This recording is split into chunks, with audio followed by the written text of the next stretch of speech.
Bom, senhoras e senhores, bom dia, boa tarde ou boa noite. Aí vai depender do momento em que você estiver assistindo esse vídeo. Mas uma coisa é certa, todo momento é o melhor momento para a gente estudar a melhor, a mais linda, a mais bela, a mais incrível história que é a história nossa, nossa própria história. Nossa história, mas não vamos da América? Sim! Então, é nossa história, nós somos americanos. Pessoal, americano não é só quem está lá nos Estados Unidos. Não, gente boa. Americanos somos todos nós do continente americano. O tema da aula de hoje é colonialismo na América. Então, nós vamos passar sobre as civilizações que habitavam a América antes da colonização e um pouco do processo de colonização da América Espanhola. Isso é muito importante para a gente compreender quais foram os projetos e de que maneira isso foi estabelecido aqui também no continente americano. Pessoal, qual é o contexto do colonialismo na América? E aí você vai se lembrar desse contexto. Você sabe que nós saímos da Idade Média e entramos na Idade Moderna e estamos deixando o feudalismo, aquele modo de produção típico da Idade Média, e entrando para o mercantilismo. O mercantilismo é, assim como o capitalismo, que é uma forma econômica de se conduzir a vida e um modo econômico que os governos olham e as ações que eles têm é baseado nisso, o mercantilismo também é um modelo econômico. Porém, ele é um modelo econômico típico e específico do absolutismo. Você se lembra o que é o absolutismo? O absolutismo é aquele momento histórico da formação dos estados nacionais, ou seja, os estados com E maiúsculo, hein? Os países estão surgindo agora. E com isso nós temos os reis absolutistas. Quer dizer o quê? Que o rei ele é soberano, ele tem total domínio e total poder, não é? Ele está acima de tudo e de todos. E é claro que por trás disso nós temos uma burguesia apoiando o papel do rei dentro do mercantilismo. Então, se o rei absolutista ele tem o domínio de tudo, o mercantilismo é o modo que este rei domina sobre o campo econômico, ok? Então, até aqui tudo bem. Quais eram as características do mercantilismo, que a gente pode chamar de um pré-capitalismo, tá? Bom, o metalismo, que é o acúmulo de metais preciosos, todos os estados nacionais vão ter esse desejo mercantilista. Claro que existe uma diferença entre o francês, o inglês, mas o importante é a gente entender que existem semelhanças. Portugal e Espanha são os países que vão desenvolver agora o protagonismo inicial nas grandes navegações a fim de conquistarem um novo mundo que é a América. Metalismo, acúmulo de metais preciosos.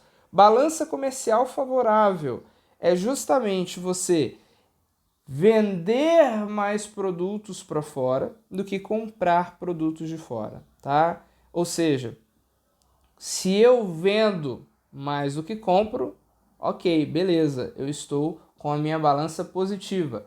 Porém, se eu compro mais do que vendo, eu estou gastando mais, então a minha balança fica negativa. Então, o que é a balança comercial favorável? É exportar produtos mais do que importar produtos.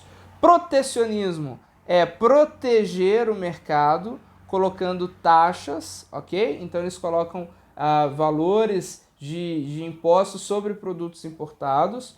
O intervencionismo é o papel do rei, ele pode intervir na economia e decidir alterar ou mudar alguma resolução que seja do seu interesse.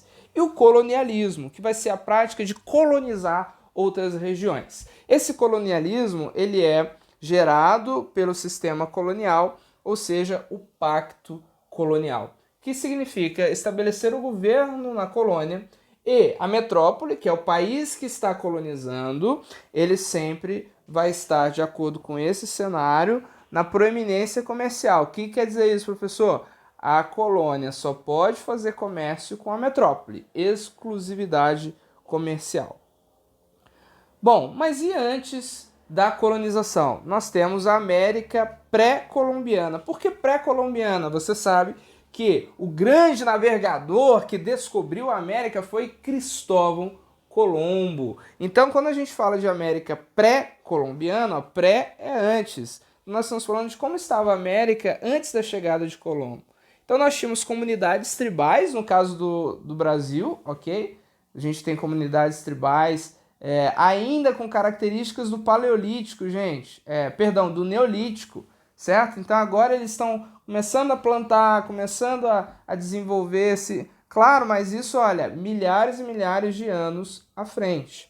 Como que esses caras chegaram aqui na América? Bom, a teoria mais aceita é a teoria do Estreito de Bering. Como você pode ver aí, o Estreito de Bering, ele nada mais é do que a união entre os continentes. Você sabe que ano após ano nós temos o movimento das placas tectônicas que vão separando os continentes. E a ideia da Pangeia, ou seja, que os continentes eram um só no início, uma porção seca só no início, nos levam a compreender esse fenômeno. Você lembra lá no Paleolítico que nós dizíamos que o ser humano ele estava começando a fazer o quê? A deslocar de regiões. Então o ser humano ele era ainda nômade, ele ainda precisava da caça, mas também de ficar acompanhando o movimento de animais. Ele se utilizava de algo num determinado território, alimento, se esgotava, ele saía? Pois bem, é isso que a gente está entendendo aqui. Nesse processo de nomadismo é que o ser humano se espalhou por todo o mundo, para a Ásia, para a Europa, você sabe, para a Mesopotâmia, para a África, para a América também. E aqui, nesse processo de nomadismo, eles vão atravessar o Estreito de Bering, que é justamente esse estreito que vai ligar essa região onde hoje é o processo de caminho da Rússia até a América do Norte. E com isso eles vão caminhando, nomadismo, se mudando até chegar na América. Então essa é a explicação mais aceita para a forma que o homem chegou aqui no continente americano.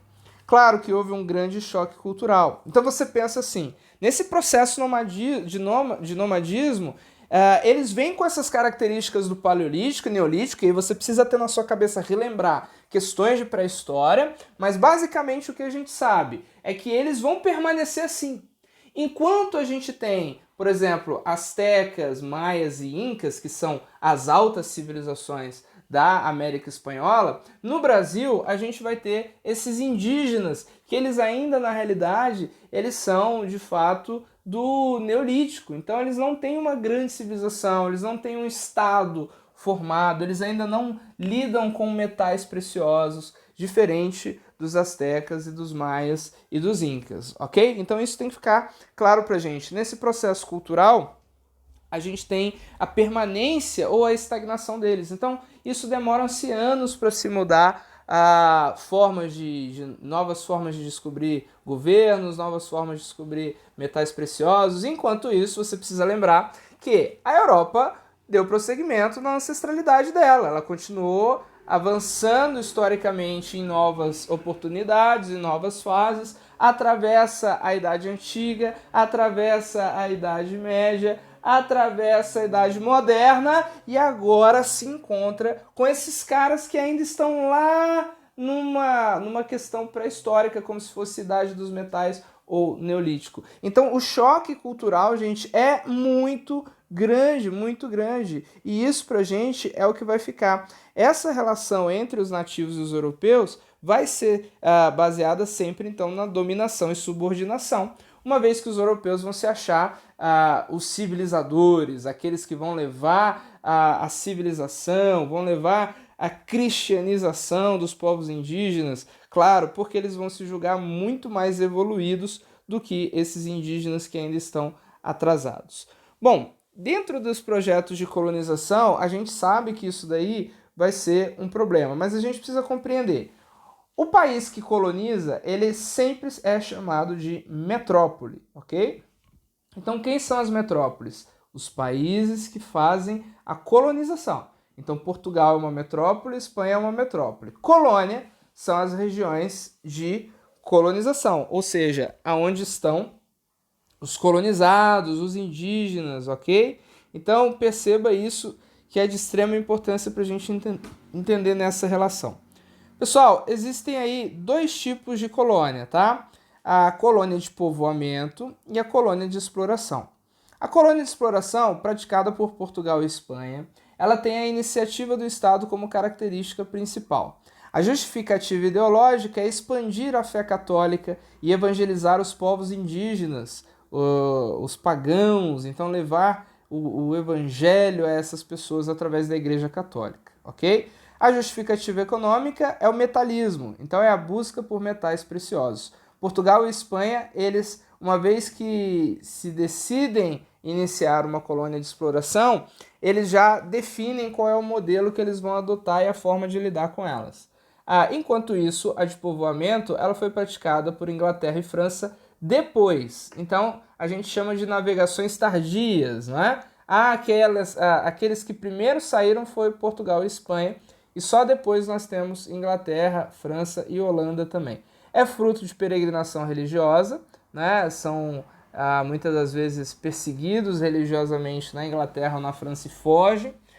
Iniciativas individuais e privadas, isso quer dizer que eles, não é do Estado, eles mesmos se organizam para viver naquele lugar, então eles não vão simplesmente explorar.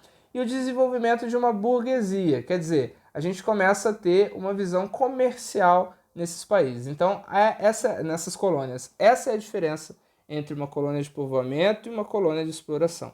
O que fica pra gente em todas elas haverá o plantation, senhoras e senhores. O que é o plantation? Plantation é o modo de produção que será implantado nas colônias.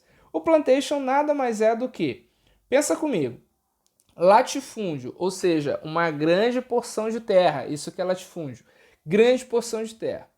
Vai fazer o que com essa porção de terra? Plantar, tá aí, monocultura. Monocultura significa plantar um tipo agrário só, uma coisa só. No caso do Brasil, lembra lá, cana-de-açúcar, os caras vão plantar cana-de-açúcar.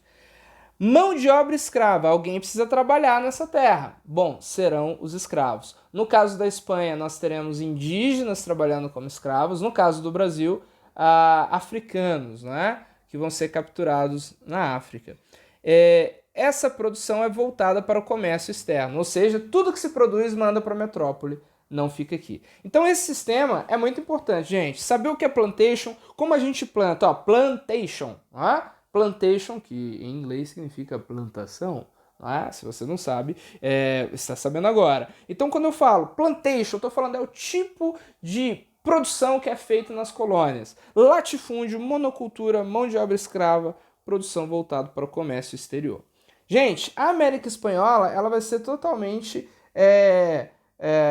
tocada ou influenciada por esse aspecto, e é isso que a gente precisa compreender. Nós temos a chegada de Colombo na América Central em 1492. Ele chega nas ilhas do Caribe, ok? E aí que está a grande questão. Quando se descobre a América, ele achou que tinha chegado às Índias. Por quê? Naquela época, o que se esperava era descobrir uma nova rota para as Índias, que era onde você tinha um comércio de especiarias. O que são especiarias? Produtos de pouco volume e alto valor. Produtos de pouco volume e alto valor. Como, por exemplo, a pimenta do reino. Pouco volume, ela é pequenininha, mas tem um alto valor. Isso é extremamente importante, porque a partir do momento da descoberta da América, claro, achando ter chegado nas Índias, o nome dos nativos que ali estavam é dado de índio. Então eles recebem o nome índio porque Colombo achou que se tratava das Índias, o ponto onde ele havia chegado. Bom, assim que eles descobrem as Américas, nós temos uma confusão para decisão e divisão desse território. Portugal vai reivindicar uma parte territorial contra a Espanha e contra os interesses da Espanha. Ao passo de que, por diversas negociações, Portugal e Espanha assinarão o Tratado de Tordesilhas. O Tratado de Tordesilhas vai dividir a América em América Espanhola, que vai ser América do Sul, América Central e América do Norte, e América Portuguesa, que será aquela partezinha onde hoje nós conhecemos como Brasil. Logo que os espanhóis chegaram, eles tiveram contato com as altas civilizações, astecas, maias e incas. Esses eram os grupos que estavam presentes nessa região de contato com os espanhóis. E isso daí a gente precisa enxergar da seguinte maneira. Eles serão extremamente dizimados pelos espanhóis, tá? Até porque muitos deles vão ficar maravilhados, porque vão ver vindo, primeiro, eles vão achar que se acreditava, eles vão acreditar que se achavam de um deus na mitologia asteca, por exemplo, o deus Quetzalcoatl, o grande deus, o maior deus sol, como se fosse, e existia uma profecia na época de que esse deus retornaria pelo mar. Então eles vêm vindo do mar os espanhóis com armaduras, ou seja, roupas e vestimentas desconhecidas dos indígenas, animais que não existiam aqui, como o cavalo, por exemplo, na América Central, no caso. E outra, eles vão chegar trazendo uma força bélica, armamento desconhecido até então. Então percebam como isso é uma questão muito complexa, ao passo de que os astecas mesmo vão levar e oferecer a eles metais preciosos como ouro e como prata, né? É claro que posteriormente eles vão se mostrar muito solidários aos espanhóis, mas quando a real intenção dos espanhóis de colonização for colocada, começará a haver um conflito muito grande entre essas altas civilizações e os espanhóis. Isso tem que ficar claro pra gente. Ao passo de que os espanhóis vão escravizar esses povos indígenas para utilizar a mão de obra escrava indígena. Então essa é a grande diferença entre Brasil e Espanha. Espanha vai usar a mão de obra escrava indígena e Portugal, mão de obra escrava africana. Bom, a sociedade, no caso da América Espanhola, vão dividir o território em vice-reinos, tá? Então existem vários vice-reinos que nada mais são do que representações do rei da Espanha. Então é como se o rei da Espanha tivesse isso que o nome fala mesmo, vice-reis. Esses vice-reis representam o rei na América Espanhola. A sociedade então vai começar a se misturar e o processo de colonização vai começar a seguir adiante. E aí você sabe que sempre que a gente fala de sociedade, a gente pode fazer um triângulo como esse que está aí. E esse é o triângulo que a gente tem para representar a sociedade da América Espanhola. Como é que vai ficar na Espanha as questões que envolvem a colonização? Bom, essa sociedade, com o tempo, ela vai se estruturando da seguinte maneira. Você sabe que no alto da pirâmide é a menor porção, mas são aqueles que compõem a elite e sucessivamente. Quanto mais abaixo, mais distante daquilo que é a elite está o grupo social. Então, primeiro, os chapetones, depois os criolhos, depois os mestiços, em seguida os índios, depois os escravos africanos. Bom, os chapetones que estão em primeiro lugar eram os espanhóis que possuíam os cargos mais importantes, ok? Eles podiam comercializar, possuir terras e minas. Então, eles vieram da Espanha.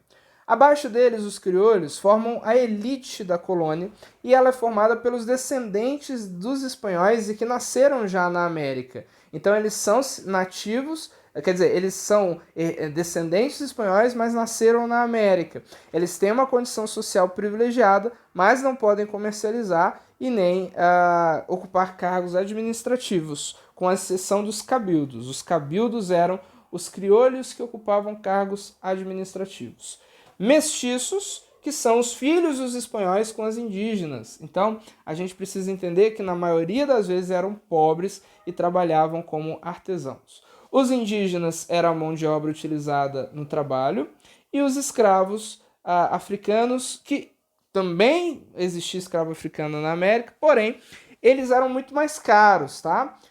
Então, eles tomavam o lugar dos indígenas em algumas situações, mas, em geral, eles trabalhavam em atividades mais lucrativas, porque eles possuíam um alto custo. Quais eram os sistemas de trabalho, então, que a América Espanhola vai utilizar? Bom, a relação com os indígenas ela é sempre problemática, e é isso que a gente precisa enxergar nesse período. Como é problemática essa relação? Mas, basicamente, para que, conforme eu disse para vocês, a justificativa ideológica era a cristianização, a evangelização dos povos indígenas, a Igreja Católica vai começar a criticar muitos desses espanhóis que, ao invés de terem um tratamento mínimo adequado, vão começar a usarem de muitos castigos, vão começar a usar de muita força de trabalho excessiva para com os indígenas. Por isso, vão se estabelecer dois sistemas de trabalho, a encomenda e a mita. O que foi a encomenda?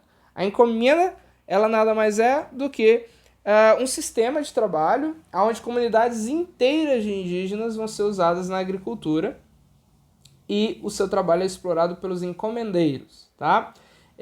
Esse encomendeiro, ele tem que garantir a cristianização desses nativos, ok? Essa é a encomenda. Então é o trabalho sistêmico de comunidades inteiras com a garantia do encomendeiro que vai cristianizar esses povos. A mita, pelo contrário, já seria uma parcela da população masculina de uma determinada comunidade que era selecionada por sorteio para trabalhar por um período. Então, era um revezamento da parcela da população que era uma parcela nativa masculina.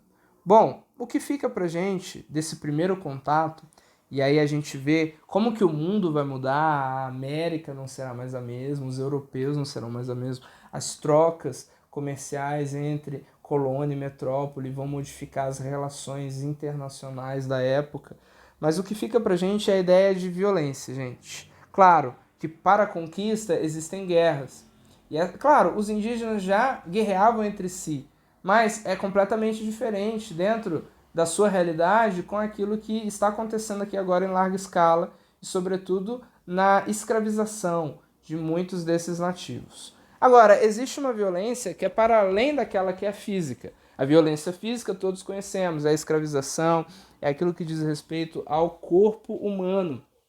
Porém, a violência simbólica se refere a qualquer outra violência que não envolva a força física, como a imposição de ideias, de costumes e valores. E, muitas vezes, além da violência simbólica, o que será aplicado aqui na América com esses indígenas da violência física é a violência simbólica, ou seja, a ideia de impor valores, de impor costumes europeus a aqueles nativos, ou seja, não será nem um pouco respeitado a forma ou estilo de vida indígena. Pelo contrário, eles serão obrigados a abandonarem os seus deuses, a sua cultura, a se tornarem cristãos e a aceitarem o estilo de vida europeu. Ou seja, é uma imposição de costumes, ideias e valores, e nós chamamos isso de violência simbólica.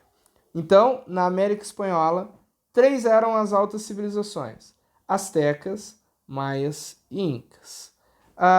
E a gente precisa lembrar, então, que, embora a gente tenha essa questão de povos indígenas, existia, na realidade, uma grande diversidade indígena. Os europeus não tinham muito conhecimento, então para eles era tudo índio, né? Aliás, até os portugueses vão dividir os índios em 2 espécies, os tupis e os tapuias, né? Os tupis eram todos aqueles indígenas do litoral, que eles conheciam e já tinham algum tipo de relação. Os tapuias nada mais eram do que aqueles selvagens, quer dizer, aqueles que eles não conheciam e que não sabiam de que grupo pertenciam. Mas o que existia na realidade na América era uma extensa diversidade cultural entre os povos indígenas. Muito embora os europeus tenham um olhar para eles como se fossem povos sem história e povos sem futuro, que precisavam ser colonizados. Então perceba isso, os europeus acham que estão fazendo uma coisa muito boa, colonizando, trazendo a civilização. No caso dos indígenas da América Portuguesa, e a gente está falando especialmente do Brasil, eles se organizavam em diversas comunidades e sendo geralmente divididas por meio de um tronco linguístico. O que é um tronco linguístico? É uma mesma raiz idiomática, ou seja, eles têm uma mesma raiz de linguagem, e daquela raiz a gente tem vários dialetos por meio dela.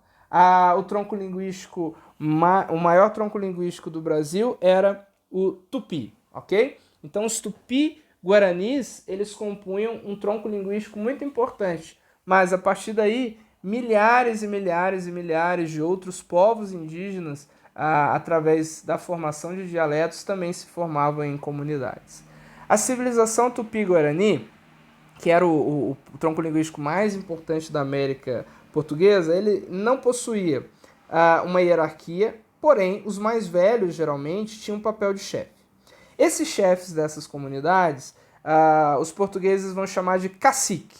Então, quem é o cacique? É o chefe de alguma determinada tribo indígena.